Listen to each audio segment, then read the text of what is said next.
नमस्कार दोस्तों, अजीत राज चैनल में आपका स्वागत है। तो दोस्तों, हम लोग पिछली कक्षाओं में देखे थे कि इकोनॉमिक्स क्या होता है और इकोनॉमिक्स जो है उसमें उपभोक्ता को देखे थे, उत्पादक को देखे थे। उपभोक्ता के लिए संसाधन क्या होते हैं, उत्पादक के लिए संसाधन क्या होते हैं और दोनों अपना संसाधनों का बेहतर प्रयोग कैसे करते हैं, ये हम लोग पढ़ते हैं इकोनॉमिक्स में। ठीक है, तो इकोनॉमिक्स वहां से देखे। उसके बाद देखे थे इकोनॉमिक्स की कितने शाखाएं होते हैं। एक होता है व्यष्टि अर्थशास्त्र, एक समष्टि अर्थशास्त्र। व्यष्टि अर्थशास्त्र के अंतर्गत जो है वह छोटे स्तर का अध्ययन होता है। ठीक है, लेकिन समष्टि अर्थशास्त्र जो है वो बड़े स्तर का, मतलब पूरे देश के या पूरे समग्र अध्ययन होता है। ठीक है, जैसे कि एग्जांपल में ले लेते हैं कि कोई उत्पादक क्षेत्र है, उसमें क्या कर रहा है, कोई उत्पादन कर रहा है, कोई कंपनी है उत्पादन कर रहा है, तो टोटल कितना उत्पादन कर रहा है उसका अगर अध्ययन करेंगे तो हम लोग क्या हो जाएगा, वो व्यष्टि अर्थशास्त्र में आ जाएगा। लेकिन वही जो पूरे देश का उत्पादन की बात करेंगे, दोनों का पूरे का अध्ययन करेंगे, तो वो जो है वो समष्टि अर्थशास्त्र के अंतर्गत आ जाएगा। ठीक है, उसके बाद हम लोग देखे थे कि नियामक अर्थशास्त्र क्या होता है, सकारात्मक अर्थशास्त्र क्या होता है। ठीक है, उसके बाद हम लोग अब देखने जा रहे हैं कि इकोनॉमिक्स और इकोनॉमी में क्या अंतर होता है। ठीक है, इकोनॉमिक्स क्या होता है और इकोनॉमी क्या होता है। ठीक है, इकोनॉमिक्स को हिंदी में बोलते हैं अर्थशास्त्र और इकोनॉमी को हम लोग बोलते हैं अर्थव्यवस्था। ठीक है, तो इकोनॉमिक्स हम लोग पहले देखते हैं। तो इकोनॉमिक्स जो होता है, हम लोग जैसे जानते हैं कि एक यह विषय होता है। क्या होता है, विषय होता है ये। ठीक है, विषय होता है, हम लोग जानते हैं। ठीक है, लेकिन ये अर्थव्यवस्था जो है वो विषय नहीं होता है। ये क्या होता है, विषय नहीं होता है। तो देखते हैं आगे कि अर्थशास्त्र जो है वो एक विषय है और इसमें हम लोग पढ़ते हैं लॉ के बारे में, थ्योरी के बारे में। ठीक है, लॉ और थ्योरी के बारे में। जैसे इकोनॉमिक्स हम पढ़ते हैं तो लॉ और थ्योरी के बारे में पढ़ते हैं।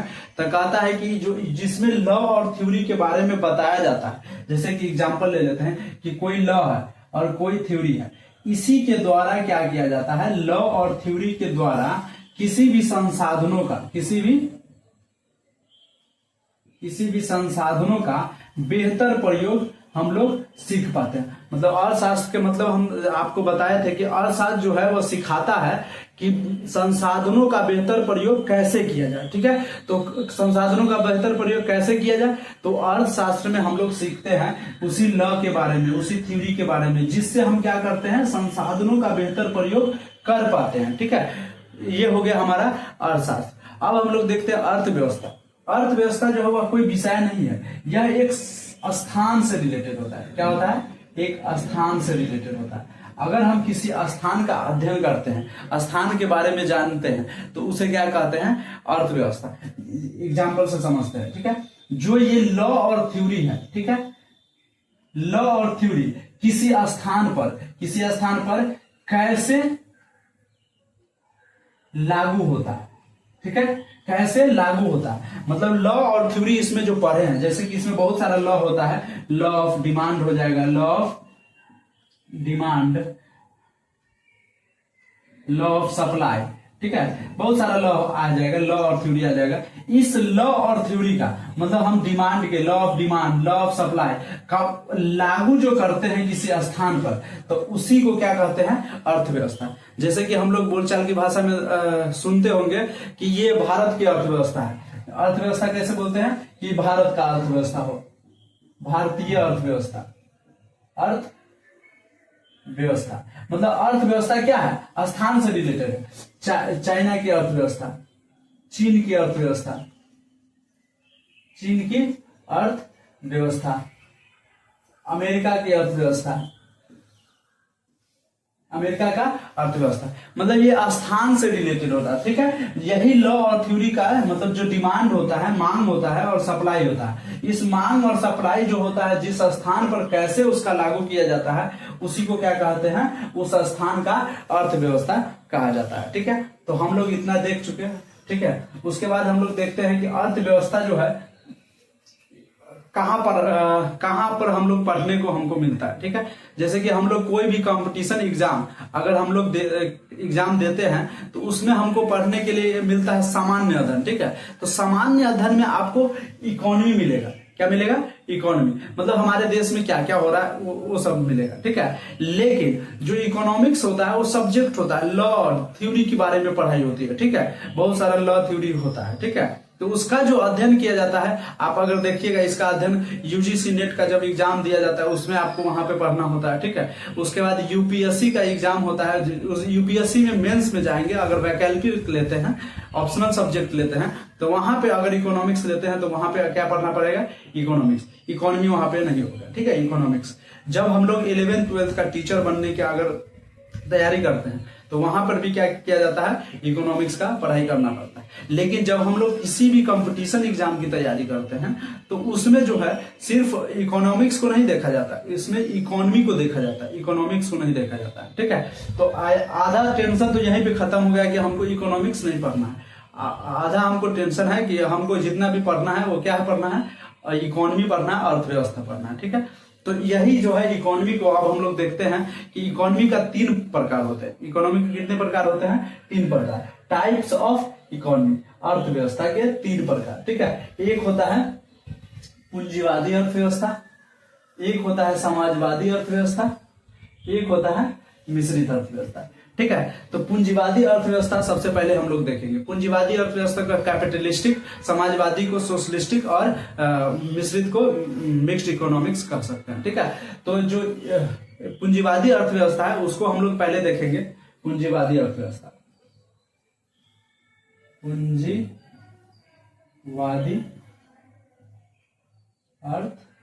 अर्थव्यवस्था, ठीक है, कैपिटलिस्टिक,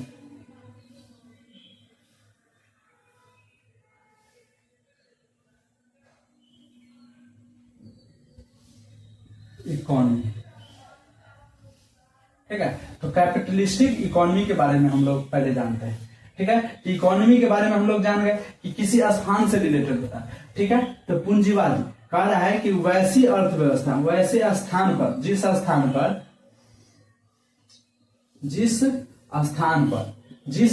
पर कह रहा है कि संसाधनों का, जैसे संसाधन होता है, ठीक है, संसाधन पर जो नियंत्रण होगा वो सरकार का न होकर क्या होता है, निजी क्षेत्र का होता है। मतलब यहाँ पर संसाधनों का जो नियंत्रण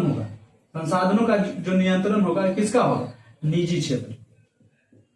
संसाधनों पर नियंत्रण क्या होगा, संसाधनों पर नियंत्रण जो है वो निजी क्षेत्र का ज्यादा है। मतलब कि इसका अर्थ होता है कि जो पूंजीवादी अर्थव्यवस्था इसमें सरकार का हस्तक्षेप कम होगा। इसका मतलब होता है कि सरकार का हस्तक्षेप कम का मतलब है कि निजी क्षेत्र ज्यादा, ठीक है। तो न के बराबर भी कह सकते हैं कि सरकार का हस्तक्षेप जहां पे न के बराबर होता है, ठीक है। तो यहां पर देख सकते हैं पब्लिक सेक्टर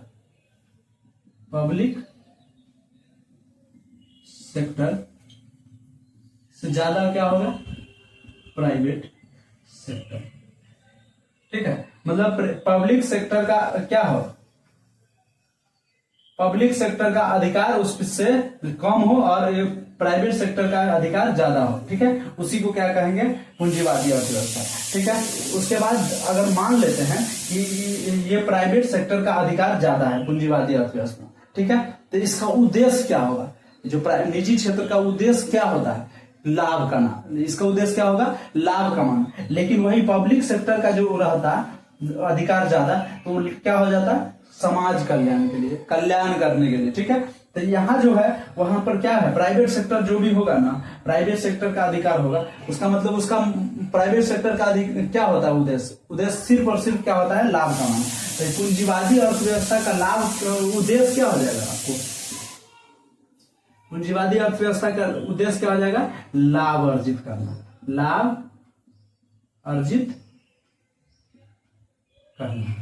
ठीक है। तो लाभ, इसका उद्देश्य हो गया लाभ अर्जित करना, और ये क्या हो गया वो हम लोग देख चुके हैं, ठीक है। अब हम लोग देखते हैं पूंजीवादी अर्थव्यवस्था। तो ये समझ चुके हैं पूंजीवादी अर्थव्यवस्था की विशेषता क्या क्या होती है, इसमें क्या क्या देखने को मिलता है, ठीक है। तो देखते हैं, पहला आएगा बाजार सेनाओं का स्वतंत्र प्रवाहन। बाजार सेना पहले क्या होता है, ठीक है। जब हम लोग इकोनॉमिक्स पढ़ते हैं ना, इकोनॉमिक्स की अपनी एक भाषा होती है, ठीक है। सारा सब्जेक्ट का अपना एक भाषा होता है, ठीक है। उसका अलग अलग एक शब्द होती है, उस शब्द को सीखोगे तो आपको उसकी भाषा आ जाएगी, ठीक है। उसी प्रकार इकोनॉमिक्स में बहुत सारे शब्द है, जैसे कि हम लोग इकोनॉमिक्स जब पढ़ रहे हैं ना, इकोनॉमी, तो इस समय में हम आपको लगभग 2000 शब्द आपको सिखा देंगे, ठीक है। तो उसी में से एक शब्द है आपको बाजार सेनाएं। बाजार सेनाएं का अर्थ क्या होता है, ठीक है। तो बाजार सेनाएं मतलब बाजार में जो चलते हैं, ठीक है, बाजार में जो चलते हैं। तो बाजार में क्या चलते हैं, बाजार सेना में क्या क्या आ जाएगा, एक होता है मांग और एक होता है आपूर्ति, ठीक है। तो बाजार सेना क्या हो गया, एक मांग और एक आपूर्ति। मांग क्या होता है, मतलब किसी भी उपभोक्ता के द्वारा, किसी भी व्यक्ति के द्वारा मांग किया जा रहा है, मार्केट में मांग किया जाता है। लेकिन आपूर्ति क्या होता है, किसी उत्पादक क्षेत्र के द्वारा सप्लाई किया जाता है, क्या किया जाता है, आपूर्ति किया जाता है, वही आपूर्ति होता है, मांग और आपूर्ति। तो कह रहा है कि जब निजी क्षेत्र होगा, पूंजीवादी अर्थव्यवस्था में जब निजी क्षेत्र का अधिकार ज्यादा है, इसका अर्थ हो रहा है कि इसमें जो मांग हो रहा है ना, वो मांग किसके द्वारा होता है, उपभोक्ता के द्वारा। मांग किसके द्वारा होता है, उपभोक्ता के द्वारा। और आपूर्ति किसके द्वारा हो रहा है, उत्पादक के द्वारा, उत्पादक के द्वारा, ठीक है।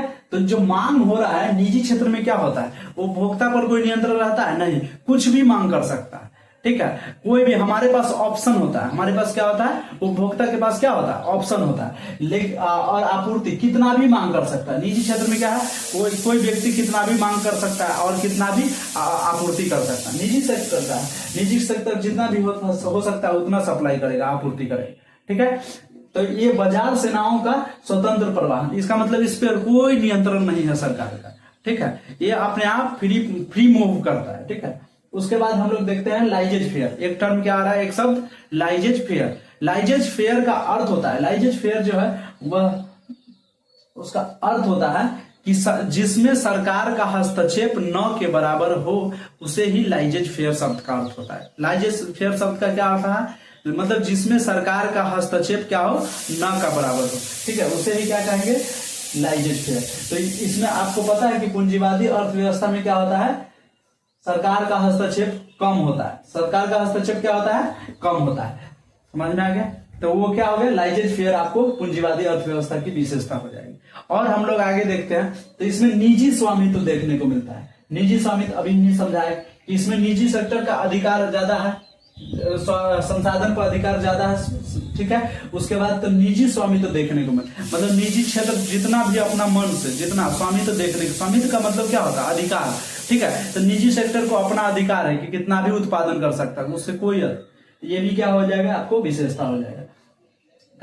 फ्रीडम ऑफ एंटरप्राइजेज, संस्थानों का फ्रीडम पूरा स्वतंत्र है, सब कोई भी संस्थान स्वतंत्र है कि कितना उत्पादन करे, ठीक है। ये भी क्या हो गया आपका, इसका विशेषता हो गया। प्रॉफिट मोटिव, प्रॉफिट मोटिव का मतलब होता है कि कोई व्यक्ति पूंजीवादी अर्थव्यवस्था में है तो आपको पता है कि वो निजी क्षेत्र है, निजी क्षेत्र का अधिकार ज्यादा है संसाधन पर। इसका मतलब है कि निजी क्षेत्र का उद्देश्य क्या होता है, लाभ अर्जित करना। इसमें सिर्फ और पूंजीवादी अर्थव्यवस्था में सिर्फ और सिर्फ लाभ कमाने की बात होती है, ठीक है, लाभ अर्जित किया जाता है। उसके बाद हम लोग देखते हैं प्राइस मैकेनिज्म। प्राइस मैकेनिज्म बहुत अच्छा टर्म है, ठीक है, इसको हम लोग देखते हैं। प्राइस मैकेनिज्म,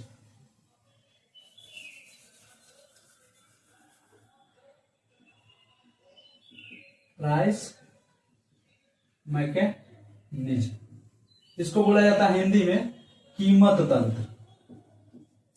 कीमत तंत्र, कीमत तंत्र क्या होता है, तो देखिए किसी भी अर्थव्यवस्था में कीमत का निर्धारण कैसे होता है, ठीक है। तो कीमत का, कोई भी वस्तु है, मान लेते हैं कि ये टी शर्ट है, ठीक है, इसका वस्तु का जो प्राइस है कैसे तय होगा, तो दो तरीके से तय होता है, ठीक है। एक तरीका होता है कि इसके उत्पादन में जितने लागत हुए हैं, ठीक है, जैसे मान लेते हैं कि इसके उत्पादन में आपको 100 रुपये लागत लगा, ठीक है, उसमें प्रॉफिट जोड़ लिया अपना, मान लेते हैं कि हमको प्रॉफिट 20 रुपया लेना है, ठीक है, तो 120 रुपया इसका प्राइस तय कर दिया और मार्केट में क्या कर दिया, दे दिया, ठीक है।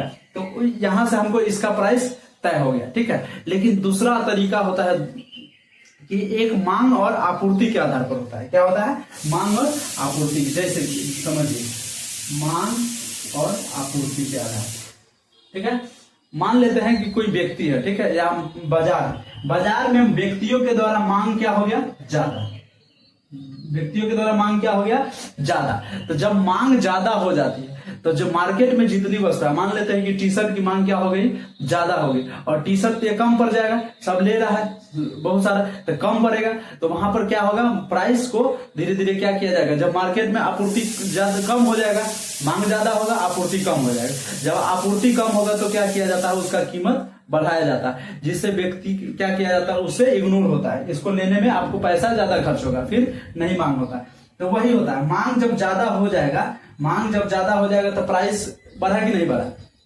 ठीक है, तो मांग बढ़ेगा, इसका मतलब आपूर्ति क्या हो जाएगा, कम जाएगा, मांग बढ़ेगा तो क्या हो जाएगा, आपूर्ति कम हो जाएगा, और जब मांग बढ़ेगा, आपूर्ति कम हो जाएगा, तो प्राइस का कीमत क्या हो जाएगा, टी शर्ट का कीमत क्या हो जाएगा, बढ़ जाएगा। ठीक है, उसके बाद मांग अगर कम जाता है, मांग क्या हो जाता है, कम जाता है, तो देश में क्या हो जाएगा, आपूर्ति ज्यादा हो जाएगी, देश में क्या हो जाएगी, आपूर्ति ज्यादा हो, और जब आपूर्ति ज्यादा हो जाती है तो क्या होता है, उसकी प्राइस को घटा दिया जाता है। ठीक है, तो यहां से तय हुआ कि नहीं, जब मांग ज्यादा होता है तो प्राइस बढ़ जाता है किसी से वस्तु का, और मांग कम हो गया तो उसका प्राइस क्या हो जाता है, कम जाता है। तो प्राइस कीमत का निर्धारण हुआ कि नहीं हुआ, तो मांग और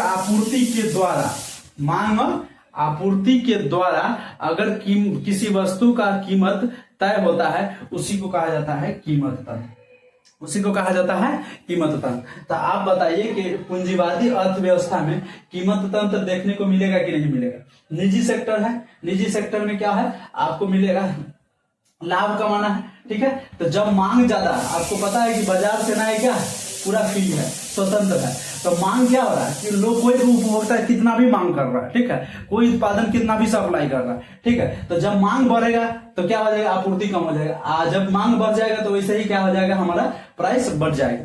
तो यह कीमत तंत्र इसमें देखने को मिल रहा है कि नहीं पूंजीवादी अर्थव्यवस्था, तो वही बात है, कीमत तंत्र, ये हो गया एक विशेषता आपको पूंजीवादी अर्थव्यवस्था। उसके बाद हमको देखने को मिलता है कंज्यूमर सोवरेनिटी, उपभोक्ता संप्रभुता। उपभोक्ता संप्रभुता मतलब कोई उपभोक्ता, अभी हम आपको बताएं कि कोई उपभोक्ता कितना भी मांग कर सकता है, स्वतंत्र है, इसमें सरकार का कोई हस्तक्षेप ही नहीं, सरकार कह ही नहीं सकता कि आपको इतना ही लेना है। ठीक है, अगर हमारा मन है कि अभी 4 चक्का खरीदे तो 4 चक्का खरीद सकते हैं, अगर हमारा मन है कूलर खरीदने का, एसी खरीदने का, ठीक है, जितना भी सामान हमको, तो वो क्या होता है, हमको निजी सेक्टर मतलब पूंजीवादी अर्थव्यवस्था में हमको देखने को मिलता है कि कंज्यूमर सोवरेनिटी, उपभोक्ता संप्रभुता जो है वो पूरा खुलकर दिखता है। ठीक है, तो ये भी एक विशेषता हो गया आपको पूंजीवादी अर्थव्यवस्था। उसके बाद हम लोग देखेंगे लेस गवर्नमेंट इंटरफेरेंस। अभी आपको ये बता दीजिए, अभी थोड़ा देर पहले ही बताया कि आपको सरकार की जो हस्तक्षेप होती है वह कम होती है। लेस गवर्नमेंट इंटरफेरेंस मतलब सरकार का हस्तक्षेप न के बराबर कम होती है। Freedom of market force, market force बाजार से ना को ही मार्केट फोर्स कहते हैं, तो मार्केट फोर्स का फ्रीडम, मार्केट फोर्स फ्रीडम है, मांग और आपूर्ति पूरा फ्री है, मांग कितना भी किया जा सकता है और उपभोक्ता सप्लाई भी कितना भी किया जा सकता है। ठीक है, आपूर्ति भी। ठीक है, तो ये हो गया हमारा आपको पूंजीवादी अर्थव्यवस्था की विशेषता। ठीक है, पूंजीवादी अर्थव्यवस्था हम लोग देख चुके हैं। अब हम लोग, आपको लेना है फोटो तो ले सकते हैं।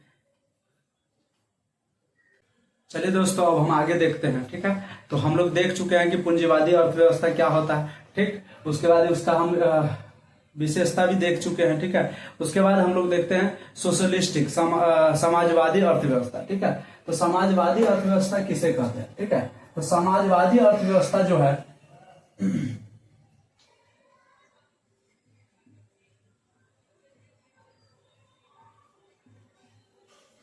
समाजवादी अर्थव्यवस्था जो है वह ठीक पूंजीवादी अर्थव्यवस्था का उल्टा समझे। ठीक है, ठीक उल्टा हम अगर समझेंगे तो समाजवादी अर्थव्यवस्था को समझ सकते हैं। ठीक है, जैसे कि इसमें क्या हो रहा था, इसमें सरकार का जितने भी संसाधन था इस पे नियंत्रण किसका था, निजी क्षेत्रों का था, सरकार का न के बराबर था, कम से कम था। ठीक है, तो संसाधन का यहाँ पर क्या होगा, सरकार का नियंत्रण, संसाधन पर किसका नियंत्रण होगा, सरकार का पूर्ण नियंत्रण, सरकार का क्या होगा, पूर्ण नियंत्रण। और सरकार का नियंत्रण जब ज्यादा होगा, इसका मतलब है कि पब्लिक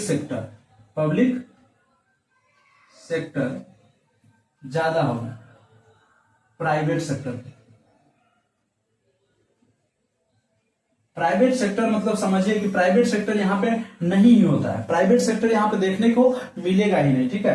तो समाजवादी में जो देखने को मिलेगा वो सरकार का नियंत्रण पूर्ण होगा, जितने भी संसाधन होंगे, जितने भी पूरे देश में होंगे, सरकार का नियंत्रण पूर्ण रूप से उस पर स्थापित होगा, ठीक है। तो पब्लिक सेक्टर आपको वहां पे देखने को मिलेगा। तो समझिए कि अगर जिसपे सरकार का नियंत्रण पूरा फुल है तो उसका उद्देश्य क्या हो सकता है, इसका उद्देश्य क्या होगा, इसका उद्देश्य होता है,